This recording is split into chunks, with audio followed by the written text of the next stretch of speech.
क्षेत्रातील घडामोडीसाठी महाराष्ट्र देश न्यूज मराठी। यशाचा मार्ग स्वतःपासून सुरू होतो। संचालक श्री एम.डी. दडस सर।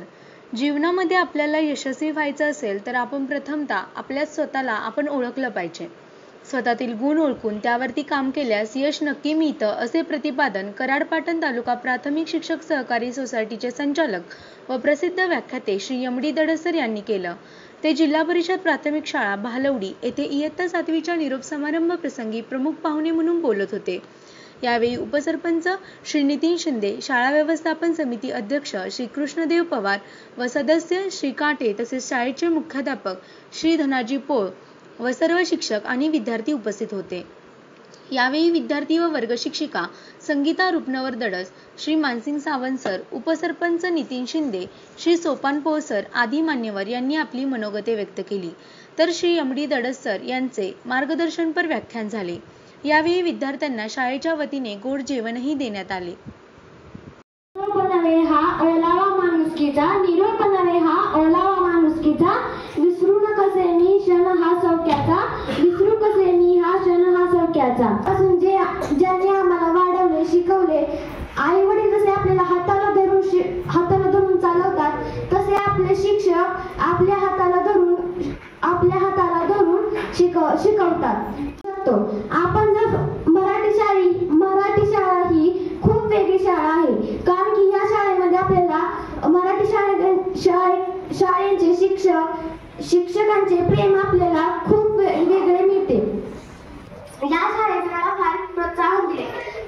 रुग्णावर मॅडमने जशा अभ्यासात अडचणी येतात त्या आमच्या सोडवल्या। आम्हाला आयुष्यात गणित इतकं अवघड वाटत होतं, पण शिंदे सरांनी ते फार सोपं केलं।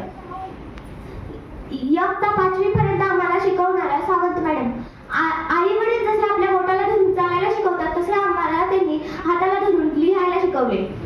कमान असावी, नजरेत नेहमी नवी दिशा असावी, घरट्याचं काय केव्हाही बांधता येईल, पण क्षितिजा पलीकडे झेप घेण्याची जिद्द असावी। निरोप म्हणजे काय? या शाळेतील सर्वात शेवटचा दिवस रुग्णावर मॅडमनी आम्हाला खूप काही शिकवलं। पहिल्यांदा असं वाटायचं की मॅडम खूप अभ्यास सांगत आहेत, पण त्यांच्यामुळेच आम्हाला अभ्यासाची ओढ लागली। मॅडमनी मराठी शिकवता मराठी भाषेवर प्रेम करायलाही शिकवलं। आम्हाला त्यांनी माया दिली। मॅडम ह्या शाळेतील सर्व शिक्षकांना आणि या शाळेतील मुलांना कधीच विसरणार नाही। मॅडम ह्या खूप मायाळू आहेत, त्या आम्हाला खूप छान शिकवतात। मराठी, हिंदी, इंग्रजी हे विषय खूप छान समजून सांगतात। मॅडमनी मराठी शिकवता मला मराठी भाषेवर प्रेम करायला शिकवलं व 1ली ते 7वी पर्यंत ज्यांनी आम्हाला शिकवलं त्या आमच्या सावंत मॅडम, त्या आमच्यावर खूप प्रेम करायच्या। आईने हाताला धरून चालायला शिकवलं, तर सावंत मॅडमने हाताला धरून लिहायला शिकवलं। शिंदे मॅडमनी आम्हाला चाली शिकवल्या, राष्ट्रगीत हे सर्व म्हणायला शिकवले। तर 5वीचे पोळ सरांनी आम्हाला जनरल प्रश्न शिकवले। त्यांना आमच्या डोळ्यात कधीच दुःख पाहायचं नव्हतं। परत चौरे सरांनी आम्हाला क्रीडा स्पर्धेच्या खूप काही माहिती सांगितल्या। मुख्याध्यापक पोळ सरांनी पोळ सर आमच्यावर खूप प्रेम करत होते। पोळ सरांना आम्हाला कधीच रडतं पाहायचं नव्हतं। जसं आपल्या मुलीला आपले वडील हिरो असतात तसे माझे सावंत सर माझ्यासाठी हिरो आहेत। गणित सुखाची बेरीज तर दुःखाची वजाबाकी करायला शिकवली। धन्यवाद। सूर्यासारखे तळपुणी जावे, क्षितिजावरून जाताना दगडाला या निरोप शेवटे घेताना। सन्माननीय व्यासपीठ, आदरणीय शिक्षक, इथे निरोप समारंभाच्या कार्यक्रमासाठी इथे जमलेल्या विद्यार्थी मित्रांनो, आज एका डोळ्यात हसू तर एका डोळ्यात आसू आहे। व्यासपीठावर श्री दडस सर प्रमुख पाहुणे म्हणून आलेले आहेत। आपल्या शाळा व्यवस्थापन समितीचे अध्यक्ष कृष्णदेव पवार। आणि आज निरोप समारंभ हा कार्यक्रम कधी ना कधी आयुष्यात येतच असतो। आता तुम्ही 10वीला गेल्यानंतर सुद्धा तो येणार आहे। तर जशी नदी वाहते आणि पुढील गाव समृद्ध सुजलाम सुफलाम करत जाते, त्याप्रमाणे तुम्हाला सुद्धा इथून पुढे या शाळेतून पुढच्या शाळेत जाऊन तुमच्या गावाचं नाव आणि आपल्या तालुक्याचं नाव, जिल्ह्याचं नाव, राज्याचं नाव देशामध्ये करण्यासाठी तुम्ही प्रयत्न करा। करायच्या आहेत. तर अतिशय सुंदर ग्रामीण भागातल्या अगदी म्हणतात बोरीला जसं काटेरी बोरीला बोर असतात तशी ही मुलं आहेत आणि त्यांनी खरंच खूप तुमच्यामध्ये पोटेन्शियल आहे, फक्त त्याचा वापर आपण केला पाहिजे. महाराष्ट्रामध्ये सातारा जिल्ह्यासारख्या छत्रपती शिवरायांच्या परस्पर्शानं आणि सहवासानं राजगादीचा वारसा घेऊन पावन झालेला हा जिल्हा आणि त्याच जिल्ह्यामध्ये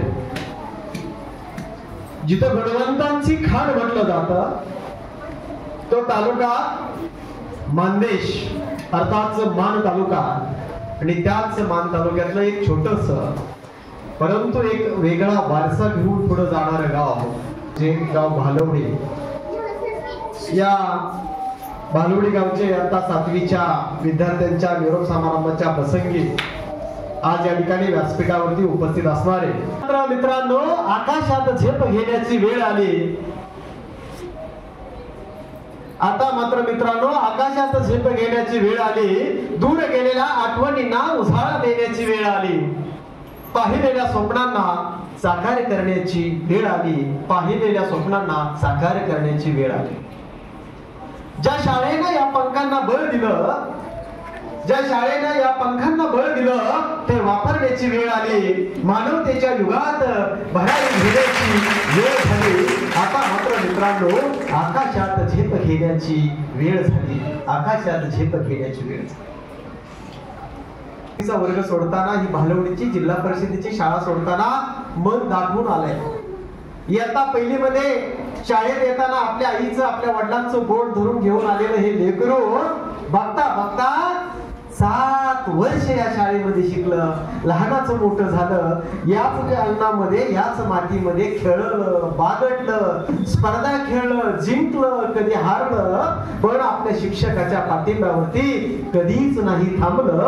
असं हे 7वीचे विद्यार्थी आज हा शाळा सोडून पुढे जात. एक शाळा होती, त्या शाळेमध्ये विद्यार्थी होते. सरांनी विचारलं तुम्ही काय होणार? त्यावेळेला एका तोतरा बोलणाऱ्या मुलाने सांगितलं तर मी मार्केटिंग करणार. सगळा वर्ग हसला. शाळा असली. उपस्थितांच्या मनामध्ये प्रश्न निर्माण झाला, ज्याला नीट बोलता येत नाही तो मार्केटिंग काय करणार?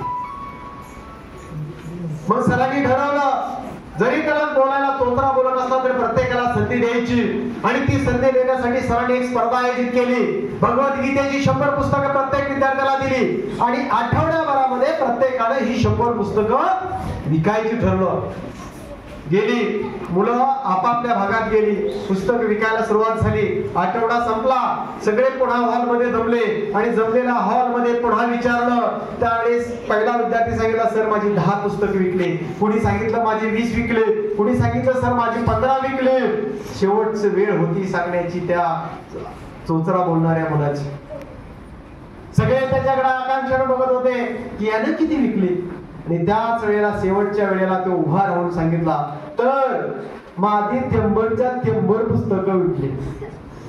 मला या ठिकाणी हा जरी विनोद असला तरी सांगायचं हे की तुमचा कमीपणा कमी समजायचा नाही, त्याला तुमची स्ट्रेंथ बनवायची. काय बनवायची? स्ट्रेंथ बनवायची. आपल्याकडे काय कमी आहे याच्यापेक्षा माझ्याकडे जे आहे ते जगाच्या बाजारामध्ये ते अधिक स्ट्रॉंग कसं विकायचं हे आपल्याला या गोष्टीतून समजतं.